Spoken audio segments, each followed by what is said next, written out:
प्रदेश के मुख्यमंत्री योगी आदित्यनाथ क्या कुछ कह रहे, सुनिए। सदन की अवमानना है, बल्कि अलोकतांत्रिक और शर्मनाक भी। सदन नियमों, परिनियमों और परंपराओं से चलता है।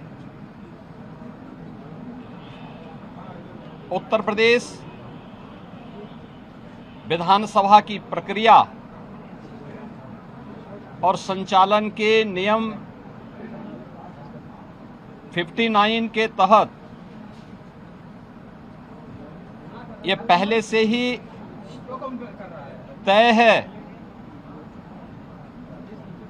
कि जो मुद्दा किसी न्यायाधिकरण या आयोग के पास लंबित हो, यानी सब जुडिस हो, उस मुद्दे पर सदन में चर्चा नहीं हो सकती। लेकिन विशेष परिस्थितियों में अगर अध्यक्ष विधानसभा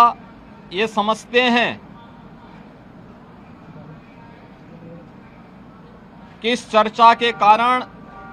संबंधित जांच की प्रक्रिया में किसी प्रकार का व्यवधान नहीं आता है, तो वे इस चर्चा को परमिशन दे सकते हैं। समाजवादी पार्टी ने कार्य मंत्रणा समिति की बैठक में भी और दलीय नेताओं की बैठक में भी इस बात के लिए आश्वस्त किया था कि वे जिन मुद्दों पे चर्चा करना चाहते हैं वे नियम के अंतर्गत अपनी नोटिस देंगे और संसदीय कार्य मंत्री ने कार्य मंत्रणा में और दलीय नेताओं की बैठक में मैंने स्वयं भी इस बात के लिए कहा था कि जो भी विषय अध्यक्ष पीठ के द्वारा स्वीकृत तो होंगे और चर्चा के लिए स्वीकार किए जाएंगे, उन पर सत्ता पक्ष की ओर से तर्कपूर्ण तरीके से उसका जवाब भी दिया जाएगा। बावजूद अयोध्या से राम जन्मभूमि से संबंधित मामले में ये जानते हुए कि माननीय उच्चतम न्यायालय में ये मामला लंबित है, उस पूरे प्रकरण की गंभीरता को समझते हुए भी इन्होंने न केवल आज सदन की अवमानना की है, सदन का अपमान किया है, साथ ही माननीय उच्चतम न्यायालय में लंबित और माननीय उच्चतम न्यायालय की निगरानी में चल रही उस पूरी प्रक्रिया को भी अपमानित करने का शर्मनाक प्रयास समाजवादी पार्टी के द्वारा किया गया। माननीय अध्यक्ष विधानसभा ने बार बार कहा कि हम चर्चा को स्वीकार करते हैं, अपनी बात को आप नियमों के अंतर्गत सदन के फ्लोर में रखिए, सदन में रखिए, लेकिन सदन की कार्रवाई को विरोध करना, प्ले कार्ड लहराना, अध्यक्ष पीठ की अवमानना करते हुए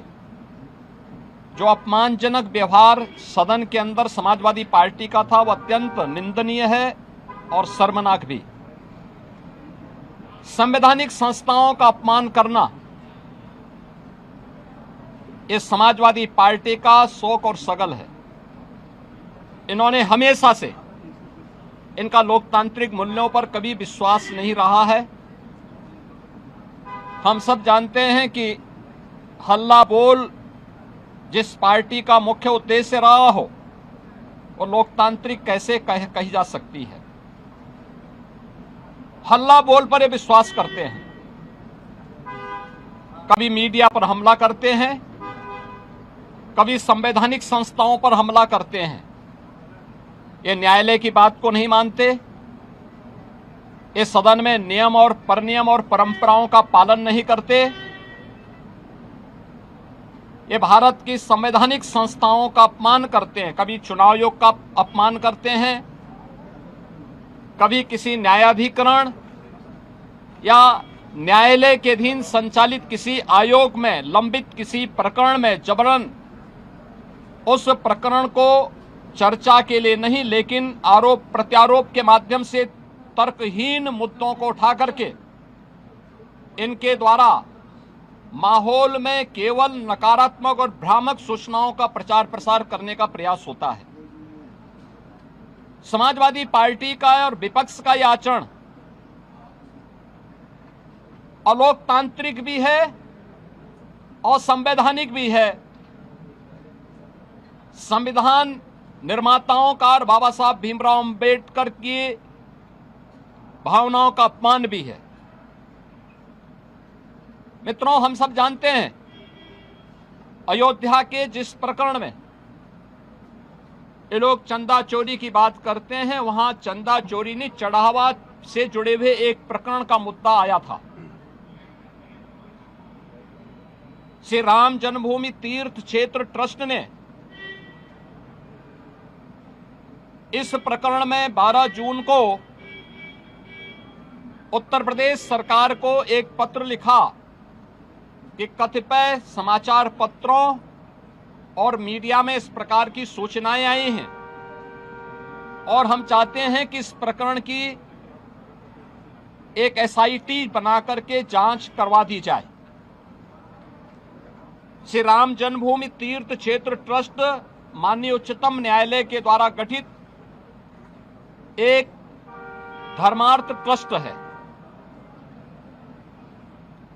राज्य सरकार इस मामले में कोई हस्तक्षेप बिना ट्रस्ट के आग्रह पर या माननीय न्यायालय के आदेश के बगैर कोई भी निर्णय नहीं ले सकती थी। ट्रस्ट ने अपील की, अनुरोध किया। राज्य सरकार ने 13 जून को स्वयं उनके अनुरोध के क्रम में एक एसआईटी गठित कर दी, जिसमें सचिव स्तर के एक सीनियर अधिकारी को एसआईटी का अध्यक्ष, आईजी रैंक के एक अधिकारी को उसका सदस्य और वित्तीय मामलों के विशेषज्ञ एक स्पेशल सेक्रेटरी रैंक के अधिकारी को उसका सदस्य बना करके इस एसआईटी को काम दिया गया कि वह अपनी रिपोर्ट उपलब्ध करवाएं, जिससे हम ट्रस्ट को इसके लिए आगे की कार्रवाई के लिए कह सकें। 15 जून से कार्य प्रारंभ किया। इस पूरे प्रकरण में एसआईटी ने अपनी कार्रवाई प्रारंभ की और 23 जून को उन्होंने अपनी पहली अंतरिम रिपोर्ट प्रस्तुत की। 23 जून की अपनी रिपोर्ट के बाद जो रिपोर्ट एसआईटी ने उपलब्ध करवाई, उस रिपोर्ट के क्रम में उत्तर प्रदेश सरकार ने ट्रस्ट को उसकी सिफारिशों को उपलब्ध करवाया और ट्रस्ट ने 25 जून को इस पर एफआईआर लॉन्च करवाया। अयोध्या में एफआईआर लॉन्च हुई। एफआईआर लॉन्च होने के बाद उपलब्ध साक्ष्य और प्रमाण के आधार पर कुल 8 लोग पकड़े गए, जिनमें 6 लोग चढ़ावे से जुड़ी हुई धनराशि में चोरी करते हुए या धनराशि को इधर उधर करते हुए देखे गए। उस आधार पर कार्रवाई हुई। 2 लोग इस पूरे प्रकरण में जिनकी जिम्मेदारी थी, उन लोगों को और उसके साथ जोड़ करके यह 8 लोगों की गिरफ्तारी हुई।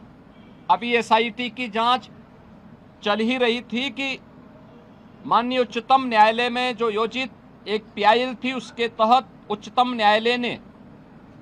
आगे की कार्रवाई के लिए एसआईटी के पुनर्गठन के साथ ही इस पूरे प्रकरण को अपनी देखरेख में आगे बढ़ाया। इस मामले में किसी भी साधु संत का कोई संलिप्तता प्रारंभिक जांच में एसआईटी की प्रारंभिक रिपोर्ट में कहीं भी नहीं पाया गया। 1100 से अधिक कर्मचारी श्री राम जन्मभूमि मंदिर के उस पूरे प्रांगण में इतने कार्मिक कार्य करते हैं। और 1100 से अधिक लोगों के बीच में कुल 8 लोग इस मामले में प्रत्यक्ष और अप्रत्यक्ष रूप से जिनकी भूमिका उस मामले में उपलब्ध साक्ष्य और प्रमाण थे उस आधार पर पाई गई। इसके लिए साधु संतों पर आक्षेप करना, इसके लिए अयोध्या धाम को अपमानित करना, बदनाम करना, श्री राम जन्मभूमि मंदिर को बदनाम करना, उन 1100 कर्मचारियों को जो राम जन्मभूमि मंदिर की व्यवस्था में लाखों श्रद्धालुओं को सुविधाजनक तरीके से दर्शन कराने में अपना योगदान दे रहे हैं, दिन रात सर्दी गर्मी बरसात किसी भी स्थिति में दर्शन कराने में अपना योगदान दे करके उत्तर प्रदेश के परसेप्शन को अच्छा बनाने में योगदान दे रहे हैं और उत्तर प्रदेश में धार्मिक पर्यटन को प्रोत्साहित करने में अपना योगदान दे रहे हैं। उन लोगों को कटघरे में खड़ा करना, ये बड़ी आश्चर्यजनक स्थिति है। और ये आक्षेप कौन लगा रहा है? ये आक्षेप वह समाजवादी पार्टी और वह कांग्रेस लगा रही है, जिन्होंने सदैव राम जन्मभूमि और भगवान श्री राम का अपमान किया है। क्या यह सच नहीं कि 1990 में अयोध्या की गलियों को और सरयू की पावन धारा को रक्त रंजित करने का पाप समाजवादी पार्टी की सरकार ने किया था? क्या पूरा देश और पूरी दुनिया और सभी राम भक्त ये नहीं जानते कि इनका ये अक्षम्य पाप जिन्होंने राम भक्तों पर गोलियां चला करके किया था, कैसे उसको कोई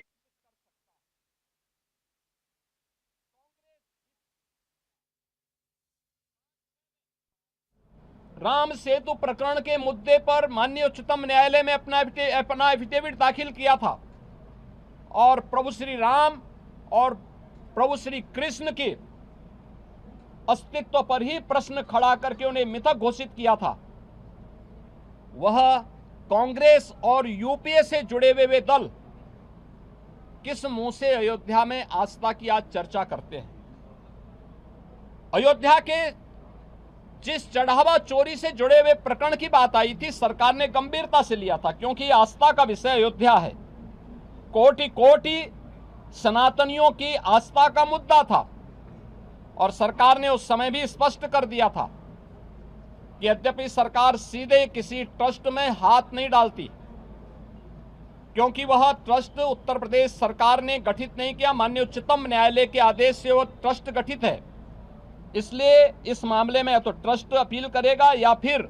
माननीय उच्चतम न्यायालय कोई निर्देश देगा तो हम उस कार्रवाई को आगे बढ़ा पाएंगे। लेकिन उस सब के बावजूद इनके द्वारा राम भक्तों को अपमानित करना, भारत की सनातन आस्था पर प्रहार करना, संसद के अंदर समाजवादी पार्टी और कांग्रेस के सांसदों और नेताओं का जो आचरण रहा है, संतों के प्रति जिस प्रकार के आक्षेप वहां किए गए, ये सीधे सीधे सनातन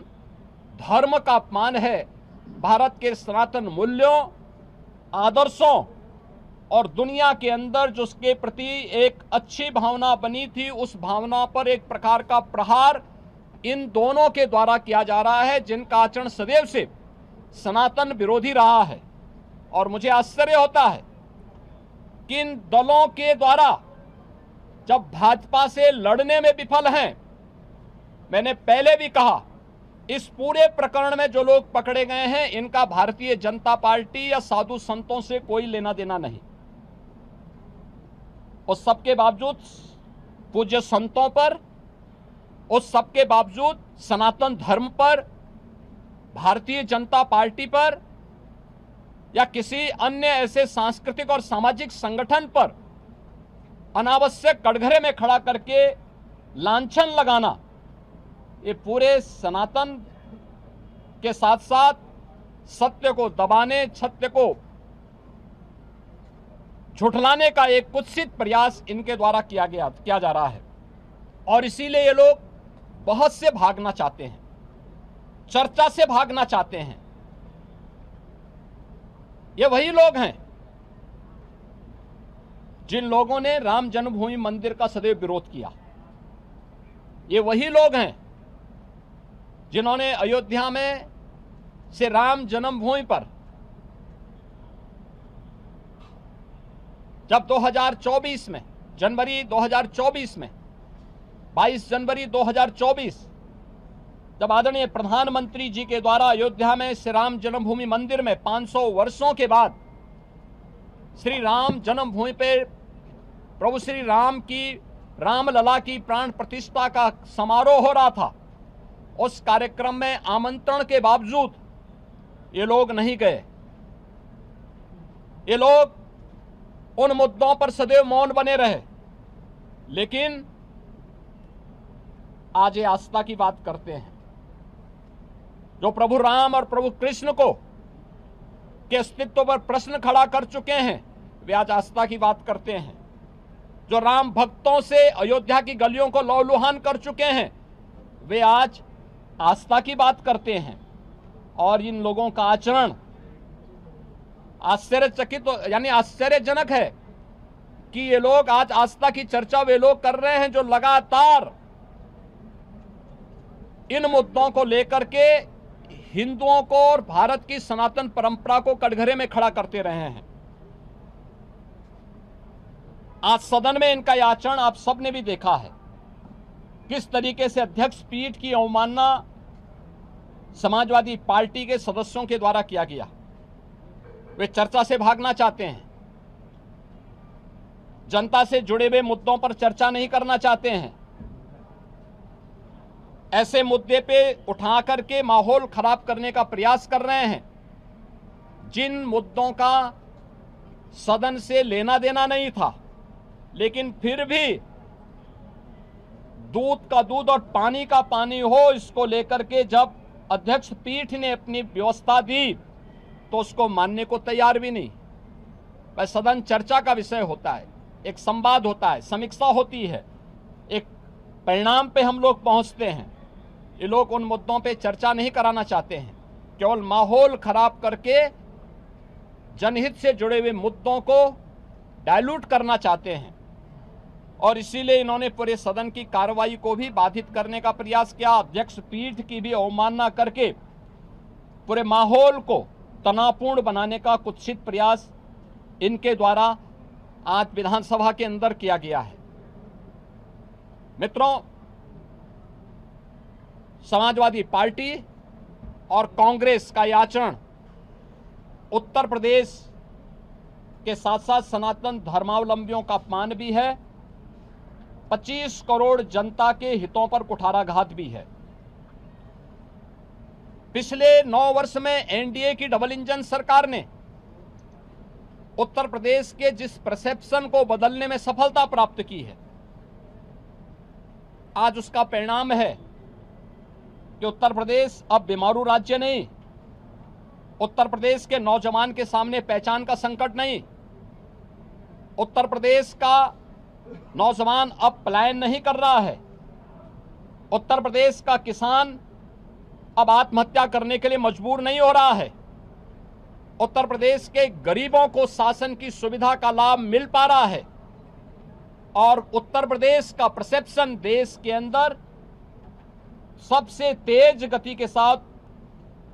आगे बढ़ने वाली और प्रदेश देश की टॉप 3 इकोनॉमी के रूप में उत्तर प्रदेश ने अपने आप को स्थापित किया है। उस उत्तर प्रदेश के परसेप्शन को खराब करने की कुत्सित चेष्टा समाजवादी पार्टी और कांग्रेस के द्वारा मिलकर के किया जा रहा है। ये लोग लगातार जिन्होंने यूपी के नौजवानों के सामने पहचान का संकट खड़ा किया था, जिनकी किसान विरोधी नीतियों के कारण किसान आत्महत्या करने के लिए मजबूर होता था, जिनके कारण यहां पर प्रदेश के अंदर परंपरागत उद्यम चौपट हो चुके थे, जिनकी गलत नीतियों और भ्रष्ट आचरण के कारण और गुंडागिर्दी के कारण उत्तर प्रदेश में कोई निवेश नहीं करना चाहता था, और जिन लोगों ने उत्तर प्रदेश के नौजवानों के हक पर डकैती डाली थी, उत्तर प्रदेश के नौजवानों को उनकी नौकरी से वंचित किया था, वह समाजवादी पार्टी आज प्रदेश के परसेप्शन को एक बार फिर से खराब करने की कुत्सित चेष्टा कर रही है और देश के अंदर उत्तर प्रदेश की छवि को फिर से बदरंग करने का प्रयास कर रही है। हम समाजवादी पार्टी और कांग्रेस के इस आचरण की निंदा करते हैं।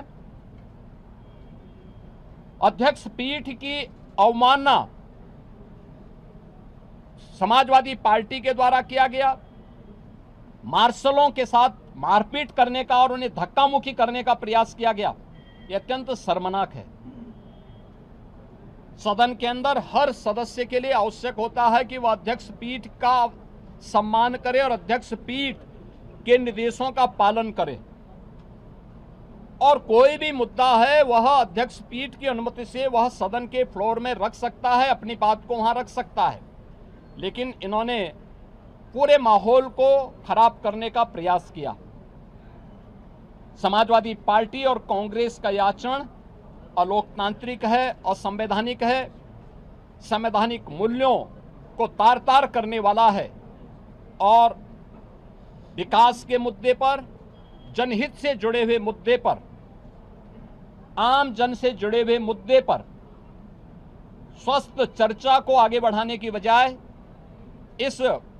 मुद्दे को डाइल्यूट करके उत्तर प्रदेश की पहचान को फिर से धूमिल करने, उत्तर प्रदेश के धार्मिक पर्यटन को आगे बढ़ने के जो अवसर प्राप्त हुए हैं उन्हें खराब करने और उत्तर प्रदेश को फिर से बदनाम करने की कुत्सित चेष्टा का हिस्सा है। समाजवादी पार्टी के इस आचरण की हम निंदा करते हैं।